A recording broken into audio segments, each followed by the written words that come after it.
An economy is not a complicated thing. It just has a lot of moving parts, but the basic is there's a transaction. And that transaction means somebody makes a purchase. They make a purchase of a good, a service, or a financial assets. That purchase can be made with money or credit.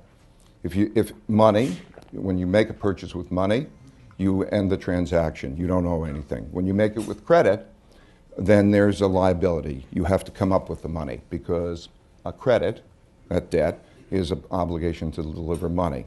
So there's a basic transaction. There's spending, in other words, the total amount of money and credit spent on a good or service. And then there's the item that you're buying, a stock, a bond, a car, a bushel of wheat. There's that transaction. Demand is best measured in terms of spending. You know, I think in traditional economics, it's a mistake to measure it in terms of the quantity of goods. What is given up in a purchase is money or credit. What we go through is we go through a cycle. We go through a credit cycle. Credit can be created. It's not created through the velocity, as is commonly believed. It can be created out of thin air. If I go into a store or I have somebody paint my house and I say I'm going to pay you later, I've created credit. That'll count in GDP. It'll be an item of production. So what we have is a credit cycle. If there's not much debt, if you don't have much debt, then you have the ability to borrow money. Let's say you earn $100,000 a year and you don't have any debt. You can then borrow $10,000 a year. You therefore can spend $110,000. Your spending of $110,000 is somebody else's income of $110,000. So it has a positive effect, and you go through a cycle. And through that cycle, you spend $110,000, they earn $110,000, and the cycle becomes self-reinforcing. Through that cycle, debt rises faster than income. Debt rises faster than income. Debt can't rise faster than income forever. So as debt rises faster than income, you have a debt cycle. What causes it to stop? Well, traditionally, as you lower interest rates, it creates debt. Has three positive effects. If interest rates are too high, then you lower interest rates. Lowering interest rates has the effect of making it easier to service the debt. It has the effect of making items cheaper to buy on credit because the monthly payments are less. It has a present value effect on assets. So if you lower interest rates and you have something that has a cash flow, let's say a piece of real estate or something, they have a present value effect. It causes those assets to go up. That produces wealth, and that allows more borrowing. And so when you get to a situation where you can't lower interest rates anymore, let's say you hit zero, that part of the cycle ends. So then you go to a deleveraging. Now a deleveraging, deleveraging means that you can't raise debt relative to income anymore. When you can't raise debt relative to income anymore, the cycle begins to work in reverse. So I think that people, if they don't do a very good job of calculating incrementally what the effects are on demand. But let's say you're having debt growth at something like 10%, and you go to a 5% debt growth instead. That has a negative effect on growth. It's the marginal change from that level produces a negative effect on growth. So traditionally in deleveragings, that negative effect that happens for, let's say, Europe is a very classic case. The Spanish banking system is a very classic case, the European banking system. As banks leverage up at a certain rate, and they can't leverage up more than that rate, and they lessen the rate at which they're leveraging it up, it has the effect of beginning a deleveraging. Deleveraging means then the income, the spending, all produces sort of a negative cycle. That produces the beginning of a depression. A depression is the phase of a deleveraging in which there's a combination of austerity and debt restructuring. Because if you have, it's a basic thing, if you have too much debt to service, you've got to do something about it.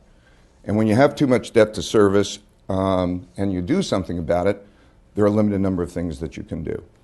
You can either transfer the debt, you can transfer resources from the rich to the poor, so you can have it transferred, from example, from Germany to Spain. That's one way of dealing with it. The other way is you have a combination of austerity and debt restructurings. A debt restructuring means that you lower the debt in one fashion or another.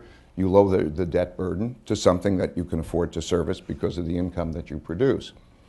Restructurings can take one of three ways. You can either actually write down the debt. You write down the debt, let's say write it down in half, because you could service half. If you service half, but the problem is one man's debts are another man's assets. So when you write it down in half, you have a big negative wealth effect. So you have a negative wealth effect, you can't borrow money, it has that problem.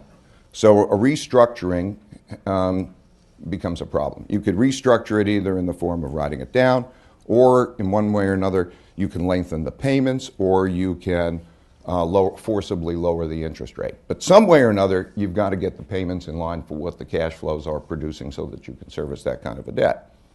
That's a very painful process.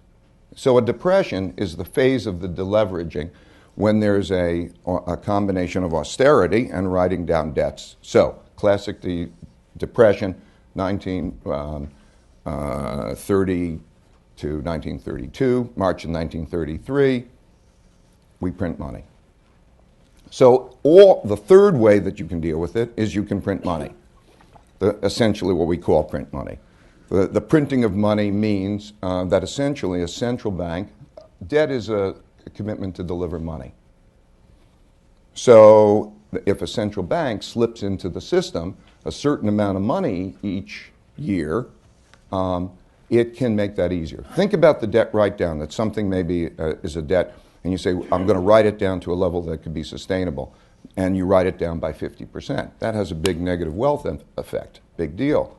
Bad. If it's 10-year debt, maybe that's equivalent to 5% a year for 10 years. If you slip in 5% a year instead and to that person who then can pay that debt, they can service the debt, it's 5% a year, it's not that big a deal. And so in all deleveragings, in the end, they print money. It's part of the mix. Now, the best deleveragings are ones in which you have a balance of those things. Ultimately, you have to bring down the debt-to-income ratio. So, and the ways that ultimately you'll have a balance of those three things. Those three things, again, you're going to have a certain amount of transfer of wealth. You're going to have a certain amount, let's call them four things, a certain amount of austerity, a certain amount of debt write-downs, and a certain amount of printing of money. The debt write-downs and the austerity are deflationary. The printing of money is inflationary.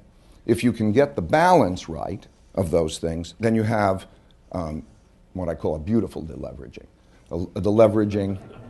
Well, when you look at the deleveraging, the debt-to-income ratios. Thank you, I'm fine. If you look at the debt-to-income ratios and say, how have they come down over time? England after World War II, or the United States in the Great Depression. In all of these cases where the debt-to-income ratios came down, they came down. How did they come down? They came down with relatively good conditions by trying to get by that mix. There's the number one reason is that there's enough of a printing of money that the nominal growth rate in GDP has to exceed the nominal interest rate. Okay, because think about it, you have a certain amount of debt and there's a certain debt service cost. And if that interest rate on the debt is higher than the nominal GDP rate, then that means that it's going to compound unless you keep cutting, and that produces a negative consequence. So the most important thing is in these deleveragings, as the United States is now doing, is that you have enough of a printing of money to produce a nominal growth rate that's above the nominal interest rate over a period of time. I'm oversimplifying, but that's the most important single thing. So now, when we then take 2007, and I'm just describing a little bit the template. These templates have happened repeatedly. They've happened in, the IMF restructurings, you can go back and study them all. They're all deleveragings, and they're all classic cases, and they're all pretty simple. So 2007, and also in the European case, what we had was rates of debt growth that were unsustainable rates of debt growth.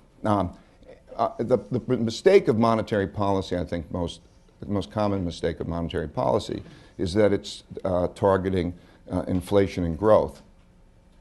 And while inflation and growth are important, it really what it does is it produces debt.